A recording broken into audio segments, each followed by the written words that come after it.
예수님께서는 공생의 기간에 두루 여러 지역을 다니시면서 수많은 무리들을 향해서 주의 은혜의 복음을 전파하시고 삶으로 하나님 나라를 드러내셨었죠. 그렇게 3년의 시간이 지나서 어느덧 이제 공생의 막바지 십자가 고난이 임박할 그 무렵이 되었는데요. 그때로부터는 뭇 백성들을 향하던 가르침에서 이제 예수님께서 특별히 제자들에게 포커스를 맞추고 제자들의 가르침에 집중하셔요. 머무시는 지역 그리고 장소의 선택마저도 제자들을 향한 어떤 메시지가 담겨 있었죠. 제자들이 예수님의 십자가 순환에 어떻게든 깨어 준비되기를 바라시면서 부디 그 의미를 나중에라도 헤아릴 수 있도록 부단히 여러 방식으로 조명해 주셨습니다. 물론 함께 동거동락하신 3년의 모든 시간 역시 제자들을 훈련시키신 거지만 말이에요. 오늘 봉독한 마태복음 17장의 말씀을 살펴보기 위해서는요, 이 본문과 아주 매우 밀접하게 연관된 마태복음 16장의 이야기를 먼저 좀 살펴보아야 하거든요. 그럼 우리 마태복음 16장 13절로부터 오늘 하나님께서 주시는 말씀을 함께 따라가 보죠. 예수님께서 제자들을 이끌어서 갈릴리 바다 건너편 가이사랴 빌립보라는 지역으로 가시게 되는데요. 바로 지금 가게 되는 그 지역은요, 이방인의 도시로 대표되는 곳이에요. 분봉왕이었던 빌립이 로마 황제 가이사랴에게 숭배하기 위해서 신전을 봉헌하기도 한 곳이기 때문에요, 그 어떤 지역보다도 이교도가 만연했던 곳입니다. 그 가이사랴 빌립보 지역에서 예수님께서는 제자들을 향해서 이런 질문을 하셨어요. 먼저는 이렇게 물어보셨죠. 사람들이 나를 누구라고 하더냐? 특별히 우상이 가득했던 이교도의 도시에 이르러서 이 질문을 던진 것을 염두에서 들어주시기 바랍니다. 제자들은 대답했어요. 어떤 사람들은 예수님을 세례 요한이라고 말하고 또 엘리야라고 말하는 사람들도 있고 더러는 예레미야나 예언자들 중 한 사람이라고도 말합니다. 그래. 그렇다면 너희는 나를 누구라고 생각하느냐? 라고 이번엔 제자들에게 물어보셨습니다. 그때 제자 중 베드로가 이렇게 대답하지요. 지난주 설교 말씀에서도 한번 들으셨을 텐데요. 주는 그리스도시요 살아계신 하나님의 아들이십니다. 예수님께서 베드로의 대답을 너무너무 기뻐하시면서 말씀하셨어요. 오, 요한의 아들 시몬아, 너는 복된 사람이로다. 그것을 너에게 알게 하신 이는 육신이 아니요 하늘에 계신 나의 아버지시다. 베드로야, 그 신앙 위에, 그 고백 위에 내가 친히 내 교회를 세우리니 사망의 권세가 결코 그것을 이기지 못할 것이라. 내가 천국 열쇠를 너에게 줄 것이다. 무엇이든지 네가 땅에서 묶으면 하늘에서 묶일 것이요 네가 땅에서 풀면 하늘에서 풀릴 것이라. 그리고 뒤이어서 예수님께서는 당신께서 예루살렘에 올라가 많은 고난을 받고 죽임을 당하게 된다는 것을 알려주셨습니다. 물론 3일 만에 살아나실 것도 말씀하셨죠. 이것이 마태복음이 기록하고 있는 첫 번째 십자가 순환 예고입니다. 이를 들은 베드로는요, 예수님을 붙잡고 항변하기 시작했어요. 우리 은지나 우리 한결의 하늘이가 항변, 우리 나영이도 그렇고 좀 단어가 어려울 것 같아서요, 어떤 게 마음에 들지 않을 때, 못마땅할 때 막 반대하는 것을 말해요. 성경에 항변이라는 단어로 표현하고 있어요. 지금 베드로는 하나님의 아들이신 메시아 예수님께서 하시고자 하는 일을 못마땅히 여기고 가로막고 반대를 주장하고 있는 것입니다. 말 그대로 항변이죠. 주님, 절대 그러실 수 없습니다. 결코 그런 일은 일어나선 안 됩니다. 그런 베드로를 향해서 예수님께서는 사탄아, 물러가라. 너는 나를 넘어지게 하는 자로다. 네가 하나님의 일을 생각지 않고 사람의 일을 생각하는도다. 라고 말씀하셨죠. 그리고는 누구든지 나를 따라오려거든 자기를 부인하고 자기 십자가를 지고 나를 쫓아야 할 것이다. 누구든지 자기 목숨을 구하고자 할 때 잃을 것이고 나를 위해 자기의 목숨을 잃는다면 비로소 찾게 될 것이다. 위의 구절은 지난주에 설교에도 등장했고 모든 복음서에서 기록하고 있으며 청장년 분들께는 익숙한 말씀일 것 같아요. 근데 우리 다음 세대 친구들 혹시 모른다면 복음서마다 등장하고 있는 이 말씀을 꼭 좀 마음에 새겼으면 좋겠습니다. 오늘 본문 마태복음 17장 1절은 이렇게 시작하죠. 엿새 후 바로 우리가 지금까지 앞에서 나눈 16장에 예수님께서 제자들과 그런 대화를 나누신 그날을 기준해서 6일이 지났다는 것을 의미해요. 그렇다면 예수님께서 제자들과 나누신 대화와도 어떤 특별한 연관이 있겠군요. 예수님의 제자들 중에서 베드로, 야고보, 그리고 요한 이렇게 세 사람을 데리시고 높은 산으로 올라가셨어요. 이 산을 어떤 학자들은 헐몬산이라고 하기도 하고요. 또 많은 경우에 다볼산이라고도 하거든요. 하지만 어쨌든 이 높은 산에 예수님께서 제자들과 함께 올라가셨다는 것입니다. 갑자기 예수님께서 제자들 앞에서 그 모습이 변화하셨어요. 그래요. 예수님께서 이 산에서 모습이 변형되셨다고 해서 이 산을 변화산이라고 부르게 된 거예요. 얼굴은 해같이 빛이 나셨고 옷은 마치 빛처럼 휘어졌어요. 그런데 제자들이 가만히 보니까 예수님 곁에 두 사람이 더 보였어요. 놀랍게도 모세와 엘리야였습니다. 모세는 구약의 율법을 상징하죠. 그리고 엘리야는 구약의 선지자들을 대표하고요. 마태복음에서 율법과 선지자 하면 구약 전체를 의미하는데요.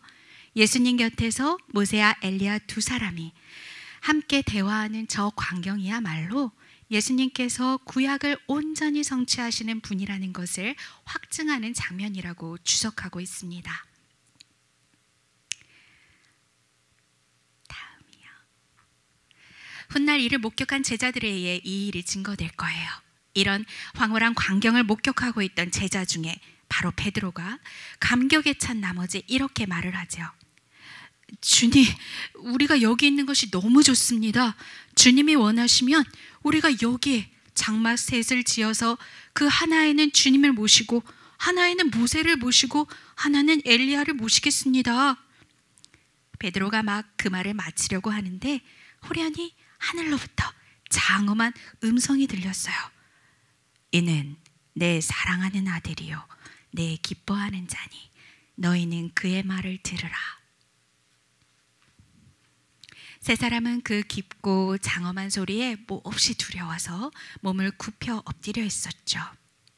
조금 후 예수님께서 다시 그들 곁에 오셔서 말씀하세요. 두려워 말고 일어나거라. 제자들이 보니 이제 그곳에는 예수님 혼자뿐이셨어요. 예수님께서는 지금 본 이 일을 당신이 부활하시기 전에는 아무에게도 말하지 말라고 하시면서 제자들과 함께 다시 산을 내려가셨습니다. 오늘이 본문 속한 책은 마태복음이죠. 유대인의 복음서라 불리는 마태복음은요, 신약성경 중에 가장 앞에 위치하고 있다는 거 우리 친구들 잘 알 거예요. 그렇기 때문에 구약과 신약을 연결해주는 족보로 시작하고 있죠. 저자 마태는 아브라함에서 다윗으로 이어지는 족보의 나열을 통해서 바로 다윗의 자손 예수님이 모든 예언을 성취하시는 진정한 왕 메시아라는 것을 증언해 나갑니다. 글씨가 흐릿한데 우리 은재 여기 밑에 다윗 왕 여기 글씨 보여요? 이렇게 계보가 이어지는데요. 그 족보를 통해서 그걸 드러내고 있는 거예요. 변화산에서 율법과 예언으로 대표되는 모세와 엘리야가 등장한 건 역시 예수님이야말로 구약을 온전히 성취하신 분이라는 것을 증거한다고 앞서 설명드렸습니다. 그래요. 예수님 안에서 구약의 모든 율법과 예언들이 완성되었습니다. 하지만 그 수많은 성취의 증거에도 불구하고 유대인들에게 있어서 십자가를 지시는 그리스도는 거리끼는 걸림돌이 되는 것이었기에 예수 그리스도를 메시아로 인정하려고 하지 않았습니다. 그렇다면 3년의 시간 예수님을 따라다닌 제자들은 달랐을까? 오늘 본문은요, 예수님의 첫 번째 십자가 순환 예고 후에 예수님을 붙잡고 거세게 항변하는 베드로의 대표적인 모습을 통해서 제자들 역시도 십자가 고난은 그야말로 결코 짊어져서는 안 되는 너무 어리석고 미련하고 앞길에 방해가 되는 그저 걸림돌로만 바라보았습니다. 주는 그리스도시고 살아계신 하나님의 아들이라고 분명히 고백했던 저 입술로 금세 돌아서서 다시 하나님의 일을 막아서고 가로막는 그것이 사실상의 당시 제자들의 모습이자 어쩌면 우리들의 현재적 모습이지요. 변화산에서의 영광스러운 예수님의 광채는요, 우리를 살리기 위해서 가장 낮은 모습으로 비하하셨다가 십자가 구속 사역을 마치고 마침내 다시 성자 하나님의 모습으로 돌아가신 영화와 승기를 나타냅니다. 주님이 다시 오실 때까지라는 찬양을 아까 불렀는데요. 또한 바로 그 재림의 날, 주님이 다시 오실 때 바로 그 형상을 우리는 다시 보게 될 것이지요. 그리고 또한 그것은 곧 우리들이 그리스도 안에서 장차 누리게 될 영광이기도 합니다. 이 지극히 큰 영광은 예수님의 십자가 순환과 결코 비교할 수 없을 뿐만 아니라 제자된 우리 모두가 저마다 예수님을 쫓아 지고 걸어가는 그 어떤 고난과도 좋게 비교할 수 없는 영광입니다. 로마서 8장은 현재의 고난은 장차 우리에게 나타날 영광과 좋게 비교할 수 없다고 확언하고 있어요. 우리는 오늘의 변화산 등반을 통해서 당신의 제자들을 영생의 지식과 안목으로 끝까지 성장시키고 이끌어주시는 하나님의 지극한 목양과 사랑을 만나게 됩니다. 주님과의 그동안의 긴밀한 동거동락으로도 아직도 깨닫지 못한 채 높은 자리를 욕심내고 있던 제자들에게도 하나님의 일 대신 사람의 일만 여전히 도모하고 꿈꾸던 제자에게도 한시도 깨어있지 못한 제자에게도 심지어 사탄에게 미혹되어 당신을 걸려 넘어지게 하려는 제자에게도 이것이 오늘 본문에서는 한 사람 베드로로 계속해서 대변되지만 이것은 곧 우리의 모습이죠. 주목하여 친밀하게 우리를 그리고 제자들을 가르쳐주고 계세요. 작은 자가 큰 자가 되는 또 낮출 때 비로소 높아지는 천국의 비밀 그리고 죽어서 비로소 살게 되는 기독교의 역사를 알려주고 계세요. 그리고는 우리 주님은 이런 가르침을 통해서 제자가 된 한 사람 한 사람의 신앙 고백을 너무너무 듣기 원하시죠. 그 신앙 고백 위에 교회를 세워주시리만큼요. 천국의 열쇠를 손에 쥐어주실 만큼 기뻐하십니다.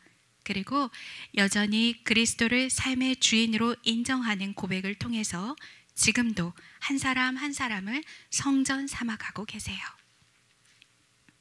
주는 그리스도시요 살아계신 하나님의 아들이십니다. 이런 고백을 진정으로 드리노라면 어느 날엔가는 영광의 주님을 만나게 됩니다.